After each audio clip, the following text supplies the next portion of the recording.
The sky over Kherson was painted in a brooding dusk, clouds peeling away like burned paper. Captain Ilya Mirov sat beneath the canopy of an aging Su-24 fencer, its patched fuselage whispering of decades-long wars and desperate innovations. The twin engines hummed low, idle, as if the jet itself were holding its breath. Ilya's eyes, gray and weary, scanned the data feed projected across his visor. Nothing, just static where the UAV swarm should have been. Again. Command, Echo Actual. Sector sweep returns negative. I'm seeing noise, possibly masking interference. A pause. Then the voice of Major Reznichenko crackled through the comms, bone dry and unmistakably tense. Maintain altitude. You've got a trail from Orbital Net 7. Ghost contact at Vector 042, 20 clicks out. No radar signature, eyes only. Ghost contact. Ilya's knuckles tightened around the throttle. In this war, ghosts weren't myths. They were malfunctions, shadows, or worse, classified tech no one had ever signed off on. And recently, these sightings were becoming patterns, always silent, always precise, always vanishing into cloud or memory. The Su-24 growled as Ilya pulled it into a slow climb. Below, the Dnipro River cut across the scarred terrain like a dark vein. Once bustling villages had become empty husks. Even the wildlife had grown quiet. He glanced at the second seat. Empty. They didn't give him a navigator anymore. Redundancy, they called it. But he knew the real reason.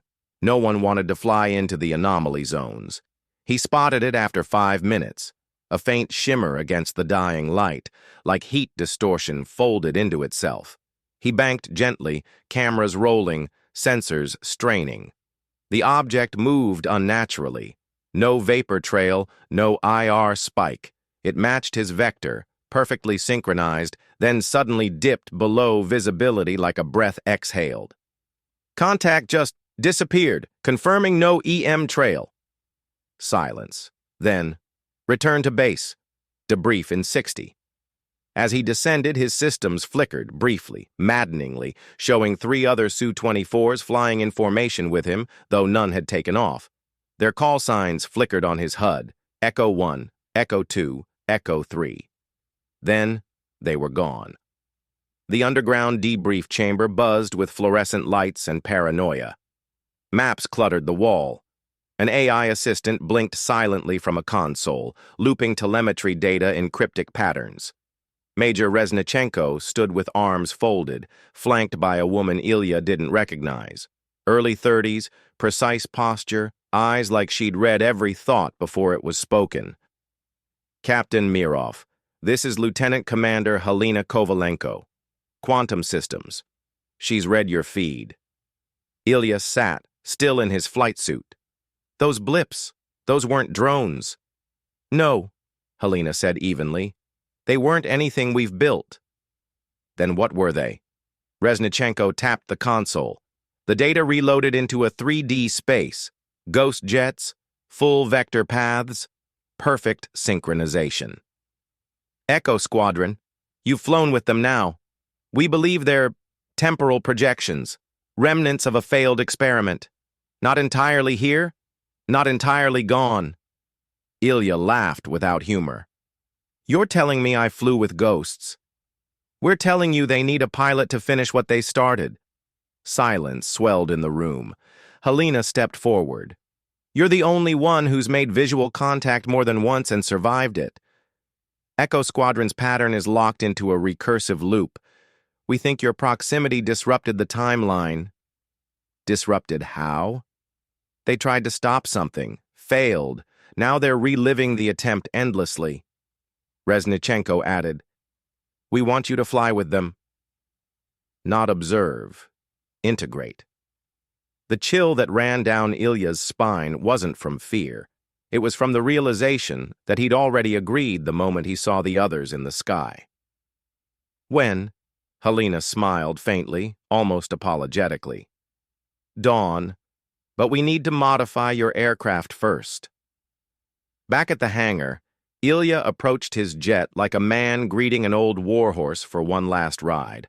Technicians swarmed over it, fitting strange modules to the avionics bay and a crystalline casing beneath the fuselage. He didn't ask what it was. He already knew it wasn't made for this world. Helena walked beside him, watching the final calibrations. "Do they feel pain?" he asked suddenly. She hesitated. "Yes, but they don't remember why, just that they failed.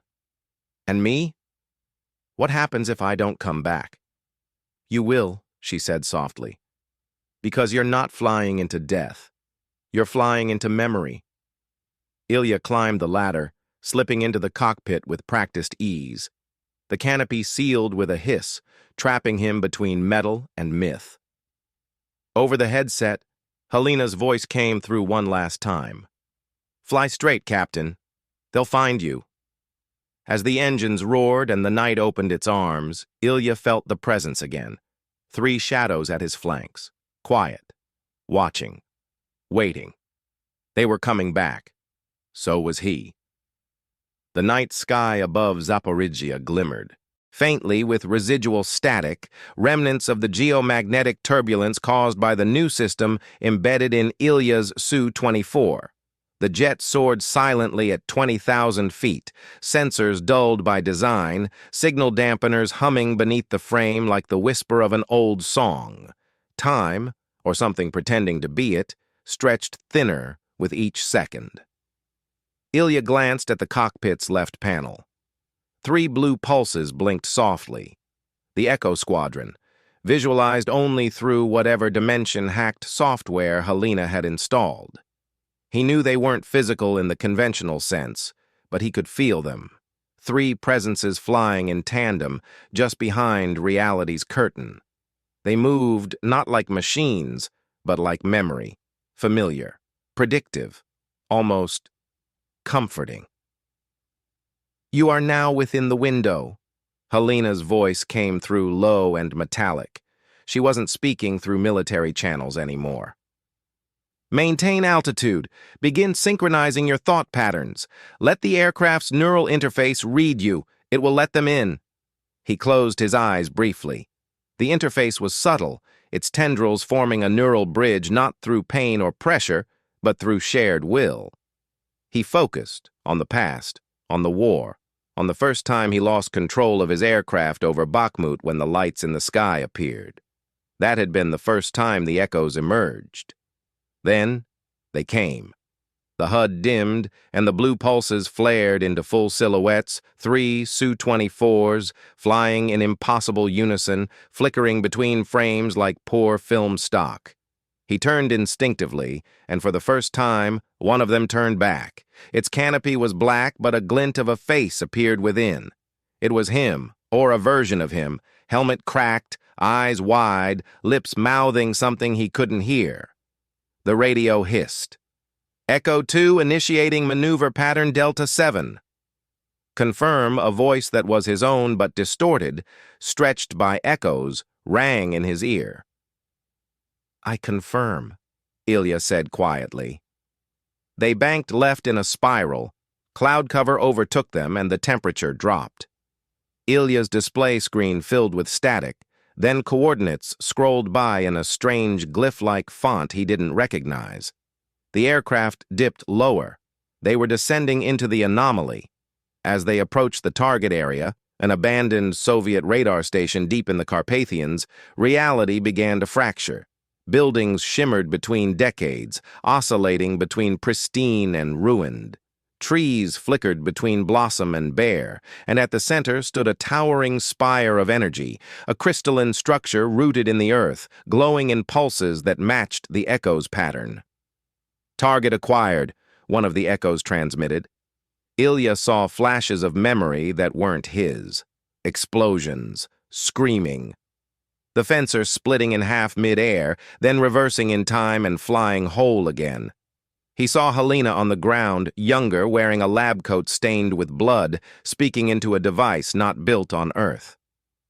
"They failed here," came Helena's voice, not from the radio, but within his mind. This was the pivot point, This structure was never supposed to exist. Someone, something, inserted it into our timeline. They tried to destroy it, but each time it resets. Unless... He understood. They needed someone who wasn't part of the loop. Someone new. With a deep breath, Ilya disengaged his safety protocols, pushing his aircraft's payload to full. A non-linear fusion charge, pulsing with the same wavelength as the Spire's base, armed and ready. One shot, no second chances. He opened the targeting bay, locked onto the crystalline structure. "Echoes on my mark," he said.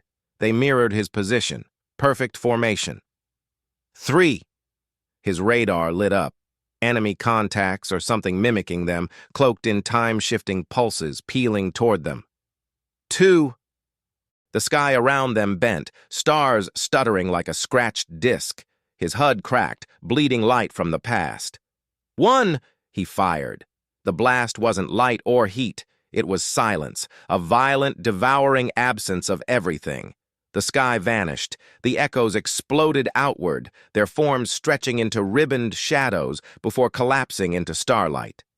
The structure ruptured not in fire, but in retreat, folding in on itself and vanishing with a soundless scream. And then he was alone. Only darkness remained. No radar, no HUD, no sound. Then, "Captain Mirov, respond!" Helena's voice. Real. Present. "I'm here," he croaked, breath catching. "Mission complete." A pause. "You broke the cycle." Below, the Carpathians lay silent. The Spire was gone, and with it, the Ghost Squadron. But in his rearview mirror, just for a moment, he saw 3 blue streaks drifting into the clouds, no longer trapped, no longer echoing. He was alone in the sky now, and he had never felt heavier. The ride back to Kramatorsk was eerily silent. Ilya's Su-24 groaned against the thinning air as he climbed above the mountains, the console's warning lights extinguished, the Spire's influence gone. For the first time in weeks, his systems registered only Earth's familiar metrics: altitude, heading, fuel, no temporal distortions, no ghostly fencers at his wings, just the steady pulse of his own heartbeat reflected in the digital readouts. He keyed the comms. "Command, Echo Actual here. Mission Delta confirmed. Spire neutralized. Requesting vector for return." Static. Then Helena's voice, softer now. "Copy, Captain. Prepare for a direct approach. Ground teams are securing the site. Debrief at base." Ilya exhaled, sinking back in his ejection seat. Relief and exhaustion tangled in his chest. He thought of the echoes, memory phantoms he'd flown alongside, now free from the loop. Would they find peace, or drift forever between moments? Below, the horizon bled light. Dawn broke across the steppe, golden and untroubled. He pressed the comm button again. "Helena, thank you." Her response was gentle. "You broke reality's tether. You gave them release. Rest now." He allowed himself a brief smile. Then the radar pinged, a single contact nearing fast from the east. Not a drone, not another fighter. A lone blip, unwavering, unblinking. Ilya frowned. He banked the fencer toward it. The signal didn't resolve to known craft. It hitchhiked across frequencies, bearing no signature, as if masked against time itself. "Helena, you reading me?" "There's..." "Signals scrambled," she cut in. "No database match. Could be survivors from the loop." He tracked the orb of light descending toward the river valley. Perhaps an echo that never found its pilots, or something new born from the breach. He dove, engines roaring. The ground rushed up, crumbling bunkers, overgrown fields, scorched earth where the Spire once stood. In the valley's center, the light hovered above the water, reflecting in broken mosaics across the river. Ilya cut power, gliding in.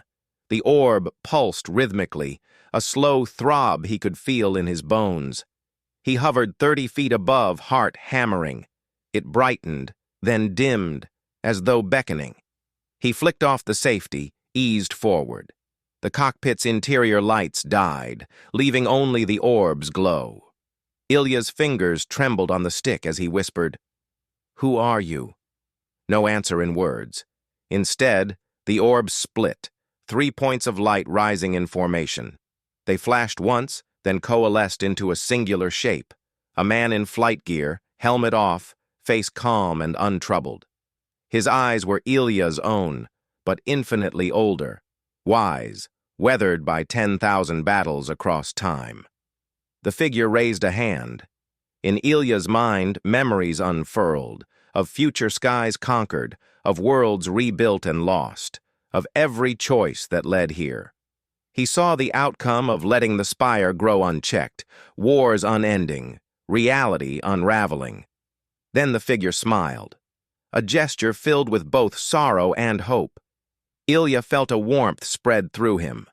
The fencer's systems flickered back to life. The orb dimmed, receding into the sky like a shooting star.